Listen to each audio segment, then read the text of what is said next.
Well, good evening, everybody. Ken Johnson is here with you on this another cold night here in January, January 21st, 2025. It's hardly, I was thinking earlier today, hard to believe that we're already through the middle of January and we're going to be wrapping up January before you know it here. We've got well, officially less than 2 weeks now left in the month of January. And then we'll be into February. Really and truly, once you get past Valentine's Day, you can start seeing spring-like weather. And we're actually 2 months away from spring now. Now, I'm not trying to hurry by any means. Hot weather, but the warm season, because I mean it is. Once it gets here, it gets here, and we don't have a lot of cold weather. So it's been nice to actually have some winter this year. It took it forever to get here, but it's been nice to have it at least.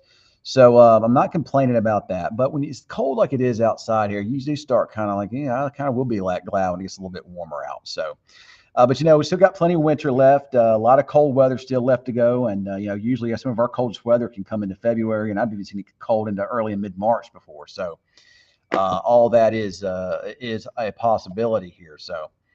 So tonight I'm just gonna. It's time right now. It's right at 9:30. So tonight I'm going to talk about a couple of things. Number one, historic, and I mean an absolute historic blizzard today across the Gulf Coast. Baton Rouge, Louisiana, 12 and a half inches of snow, most ever in a day. I think Lafayette had over 10 inches of snow. There was blizzard warnings this morning for Southwest Louisiana and Beaumont, Texas. And blizzard warnings have it has more to do with visibility than anything else. So, all right. So, and I also have a special guest that's joining me now by the name of Eric Fox. Eric Fox is a good friend of mine. Give me a second, Eric. You're not quite on yet. Now you are on. So there's my buddy, Eric Fox. Eric, can you hear me? Yeah, I can hear you. You got me? So Eric, where are you at? So let me tell everybody, Eric is a storm chaser, okay? Real good guy. He's kind of a jack of all trades, a storm chaser, police officer, and he's also been working for was it News Nation? Working for who?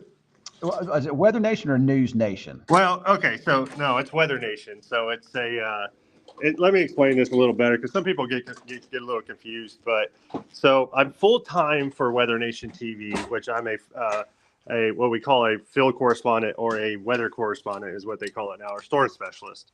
Because I'm, I do have my weather degree, but they don't always count it, and people forget that I actually finished school, but it's okay. I just don't care anymore. But that's not a shot at you. That's a shot at everybody because I'm old and everybody forgets. But so basically all I do is go around reporting on the weather. And I'm sorry for all the movement. I literally just came in from the airport into the hotel in New York City. So, but on the other side of Weather Nation TV is a company called Rural America's Voice News. And so we have a parent company. So I've worked for the parent company, but I have a huge security background from when I was in the military. I did a lot of personal security work. I went in the military for generals, colonels, stuff like that overseas. And so when we become a bigger company, we have a lot of huge personalities. We work with the Trump team. So a lot of our people, we require security on a lot of these huge events. So with the inauguration that just happened over the weekend, I was in D.C. all weekend. Preston the Flash didn't be part of those festivities because we were covering it live. So I had to work. I've been gone for about a week. And so a lot of travel in what I do, but I love it. So anyway, that's kind of a synopsis. So were you in D.C. yesterday for the inauguration? I was. And how did that go? Amazing. I hate that people. It's funny. I'm gonna go back, tie this back to weather. It's probably one of the coldest times I've ever had because we were on top of 101 Constitution Avenue, which, if you don't know, is where Fox News is. So if you watch Fox News and you see the backlit of the Capitol, we were literally next door to Fox News, and so I could throw a rock and at their correspondents if I wanted to and hit them.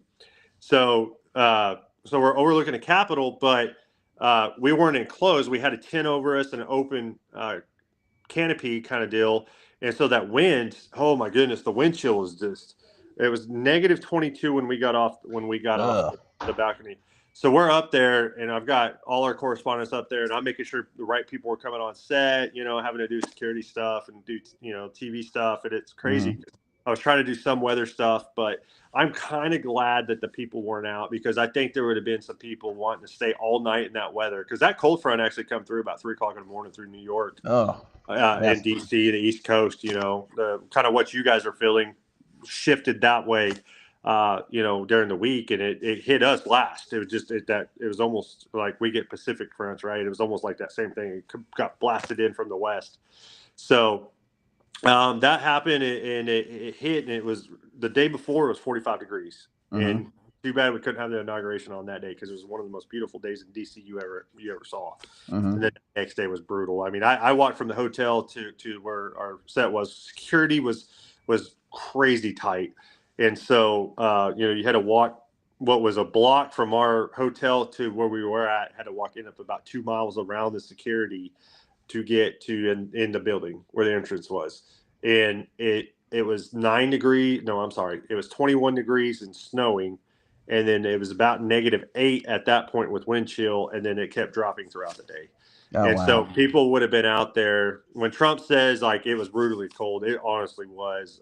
We actually we stopped our on air stuff outside about 2 hours before we had planned, because of the negative wind chills. It got dangerous out there. And That's crazy. for a So guy was who it, covers weather, it's probably one of the coldest times I've ever had. wow, and you've covered some really cold events, Yeah. did you attend any of the balls or any of the festivities? No, I was so exhausted. I had invites to the Freedom Ball and to the Commander in Chief's Ball. Had invites, could have gone. My wife wasn't with me, so I did. We also didn't feel like going, and I was just exhausted from the week. So I Mhm. went to bed. And yeah. So today I had to drive to New York because I've got some more security stuff I got to do for the network tomorrow, and then I get to come home back to Texoma tomorrow night. So kind of And looking you've been on forward the to it. road a lot this Yeah. presidential election season. You're probably ready for a break, right? Yeah, yeah, getting to turn directly towards weather, because now now that that's happening, I get to focus back on a research project I'm on with weather, which in East Duke, for those of you guys there in Southwest Oklahoma, we were able to fly a drone for the first time for research into a tornado Mhm. back in May, and so now we're expanding upon that. Got our waivers from the FAA, and so now we're going to be doing some new research, and so it's going to be a full spring on the road again, covering weather for Weather Nation, and then also I'm hoping to help you a little bit this year. Now I'm back in Texoma, and I love uh, that. yeah, and then yeah, it's just been. I don't know if anybody remembers me from 10, 15 years ago when Ken first started at KUZ. I was one of his first guys he brought on to help him out. So Yeah, actually, first tornado that I ever broadcasted live on air. But I think you were in Oklahoma somewhere. It was, I think it was a fall, maybe a fall event. But yeah, I can't remember, maybe November. I can't right remember, but outside of Frederick. It was in November, and it was just outside of Frederick, if I remember right. yeah, yeah, and back in the old days we Skyped it or something like that. It was Yeah, horrible video, horrible, contrast and whatnot. But you could see it. That's the first one I ever showed on air live. yeah. Yeah, it was a bit crazy, and to think about how far we've come over these years. But yeah, it's a good time. I mean, it's what I do. I also run the National Storm Chaser Summit, which is the largest or the only storm chaser. Well, it's not the only, but it's the largest storm chaser convention out there. Do a lot of training, trying to get some people safe out there and do things better, not run stop signs and try to hurt people and stuff like that. We got an issue, and I'm going to be honest with you. I mean, there's an issue right now. People that don't need to be out there that are out there, but you're never going to stop it. So the only thing you can do is be a leader and try to help others and like show them their correct way of doing things. And if I can teach and save one life by putting on this summit, I do it every year, and it keeps expanding year after year. And we've got a sold out audience of almost 800 at this point this year. So Hey, uh, speaking of the summit, something cool that you're going to be doing this year is the Storm Chaser Hall of Fame. Tell me a yeah. little bit about that. Yeah, so one of my vice president on the board. We're a 100% nonprofit foundation. We do a scholarship every year, and then this year we're adding to it and kind of doing with all the disasters. We're going to give a bunch to the Red Cross. But so I have a board, and my vice president of the board says, Eric, and he's been around a long time. I mean, a long time. His name's Ed Grubb, and he's like, man, I really want to do a Storm Chaser Hall of Fame. He goes, there's some people out there if you think we've been doing this really for storm chasing, weather, of course, I don't know if Ken ever, I'm sure he says this, weather is the newest science there is. And so, and if you think about the science of it, storm chasing has always been hardcore around about 30 years, 35 years at max. Mm-hmm. And so you've got some people 35 years ago that set the foundation of what we know in severe weather. One of the most amazing people named Chuck Doswell. I learned a lot. I wrote papers about Chuck off of Chuck's papers. It's like some things I saw in the field I've learned from Chuck Doswell reading his papers. And so, he just passed away, and he was inducted to the Hall of Fame last month, and we were trying to get it. We knew he was in ill health, but we just missed him. But, shout out to him. I hate that he passed away, but he was a godfather within storm chasing and severe weather meteorology. If you think about it, he what we know of the basic structure of supercells was brought up by him based on what Dr. Fujita originally put out, right? And he expanded upon it. Mm-hmm. The RFD research that he did, was just incredible. And so he was one of the original OG storm chasers. And so we're going to honor him. We've got Tim Marshall, who's an OG about that time frame, and he's still around storm chasing. He's a mentor to so many people. We've got several others. We got 6 we're putting in. We're putting in Tim Samaras, who passed away in the El Reno tornado. And then Gabrielson. I don't know if you remember Andy Gabrielson. He's going in. He tragically passed away got hit by a drunk driver on the way home from a storm chase. I do remember that. Yes, about 15 years ago. One of the best storm chasers I ever met. Young kid too. I mean, he was only 23 when he died. So that's terrible. But yeah, we're just trying to do a good thing and remember some good people and continue to expand upon it, because believe it or not, storm chasers do a lot of good in a lot of ways. And so, I know you do. we get a bad rap, but I think it's just how you present yourself and how you present what you're doing. And there's some good things out there and some bad, but you got to honor the good. And that's kind of where we did with the Hall of Fame. Hey, so from somebody from a storm, just want to get your input before I jump off here. From a storm chaser's point of view, what are your thoughts on all the hoopla and all the hyping and over sensationalization of weather these days? Yeah, it's retarded. I don't mean to use that word, but it's Ken and I are cut from the same cloth, right? I think that's why we get along so well in weather. Is not everything's going to have a tornado. Not everything's going to be destructive. Not everything's going to be the end of the world. 100%. Oh my goodness, like an emergency. Like, you've got to be smart in what you do. And unfortunately, we're just in a TikTok generation, what I call it, where it's nothing but clicks, likes, and who can get the most followers. And unfortunately, it's scaring the crap out of people when it's not needed. Mm-hmm. I mean, there's times that you need to scare people. But that's why, why I respect you so much, because you tell it like it is and you don't overhype. And there's a few times me and Ken's also disagreed where I'm like, you need to hype this kid, and then he's like, about the next forecast later, I see it's like, okay, he's up to speed, but no, just joking. Ken actually, well, no, but yeah, you're a straight shooter too, man. You're not afraid to tell me like it is, and I'm the same way back to you, man. That's just why we we jive together, because that's kind of how we are, Yeah, but it goes back to, I've learned a lot from Ken, just on especially Texoma stuff. It's like, when I was a younger storm chaser, you think you know it all, but you can always learn something from somebody. And so unfortunately, if you think you know it all and you start putting that message out, you're going to be wrong, especially in weather, because weather is not absolute and things change. That's literally right. a degree in a dew point and a degree in a temperature at the surface can mean difference between life and death, honestly. Yep. And so, I chased one of the most powerful tornadoes, the Greenfield tornado this year. That I was just amazed at the vortex breakdown in it. And then, I thought that day was going to be bust. I completely downplayed that whole day, and I was wrong. And it was a record-breaking tornado. There's some data out there they're still looking at with the Dows that might have broke the record from Norman, or from the the 99th Moore tornado. So, it's not official, but they're still looking at it. And it's I was wrong about that day. It's just the way it is. Quickly, what's the strongest tornado you've ever chased? Oh man, that's a loaded question, to be honest with you, because I can't even tell you how many tornadoes I've chased, to be honest with you. But There's been two. The strongest one I've ever chased, I really think, was Rolling Fork 2 years ago. That's the first time I've ever felt my vehicle vibrate Wow. from a tornado. The scouring, the things I saw in that tornado was incredible. I was on the Greensburg tornado. The Greensburg tornado was the same way, and that ended up being an EF5 or F5 back then. But Mm. and then, but the most erratic, scary tornado was something we witnessed together, and that was El Reno. Right. I will always remember coming north on 81 from Union City, and just I didn't know what I was looking at. All I knew is it's scary, and I didn't want to get close to it. Yep. We stayed back. My kiddos were with us. We had Helicity and Cape in the back, and I remember they were not too happy with us. No, they were scared. They were scared. Yeah, so yeah. Well, Eric, I know you got a lot stuff going on, man. So thanks for joining me here for a few minutes tonight, and I'll have it back on at some point on Weather After Dark. Yeah, absolutely. Let's do it. All right, man. You be safe up there in New York and stay warm.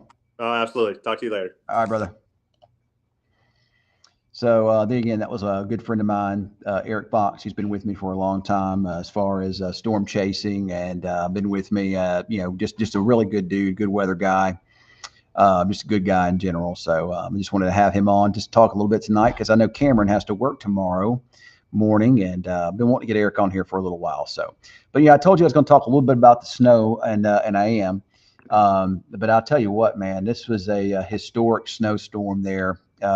For those people in South Louisiana, especially. I want to show you that winter storm tonight has now moved eastward, and that winter storm is actually now impacting.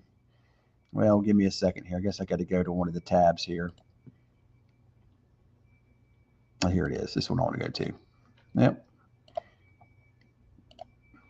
So the winter storm is now over in South Carolina, and this is a traffic camera in Charleston. And as you can see, the roadways are covered up there. In Charleston tonight, they're getting a lot of sleet, kind of a mixture of sleet and snow. And you can see the traffic is flowing along slow there. But earlier today over in Louisiana, especially, we're talking about Beaumont, Texas, over to Lafayette, Baton Rouge, those areas, and New Orleans just got hammered. I think New Orleans saw over maybe 10 inches of snow there, and I think that's probably the biggest one-day snowfall total ever in the history of the Big Easy. You know, I'm not from New Orleans, but I grew up in that area, and I've been in New Orleans many times. When I think about New Orleans, I think about you think about humidity. It's a super humid, hot place. And then you wind up getting a big snow like that. That is just insane, just craziness there. So, but that storm is moving there into the Carolinas tonight, as you saw there, the sleet, the snow, Charleston. But this time tomorrow, the storm should be gone. But of course, it was an apocalyptic winter storm there for South Louisiana. I think that whole area is just shut down now. I don't think there's anything coming in or out of there. Well, hey, guys, I'm glad you joined me here. I haven't ignored you. I was just letting Eric talk. Hey, Kate, I'm doing good. Thank you for asking there. What's up, Linda Spin? And Ben, I'm sorry I wasn't ignoring you. Hello, I hope you're doing well tonight here.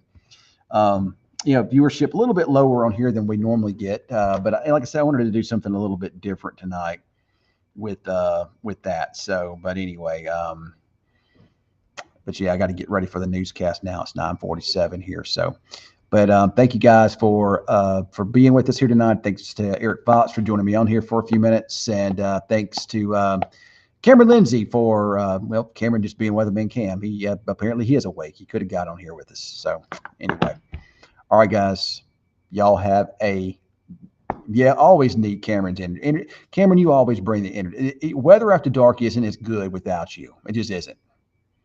And Weather After Dark isn't as good without me. We have to be together. You know, we just kind of feed off of each other. We make it happen. Without it, it's just not the same.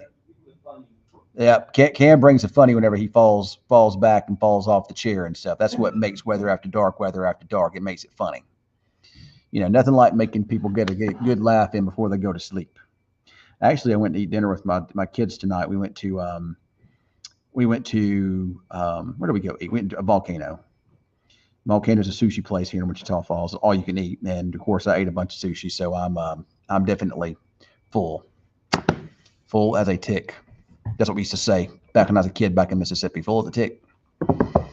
All right, everybody. Y'all have a good night. I'm jumping off of here. Y'all have a good night, and we'll see you next time tomorrow night here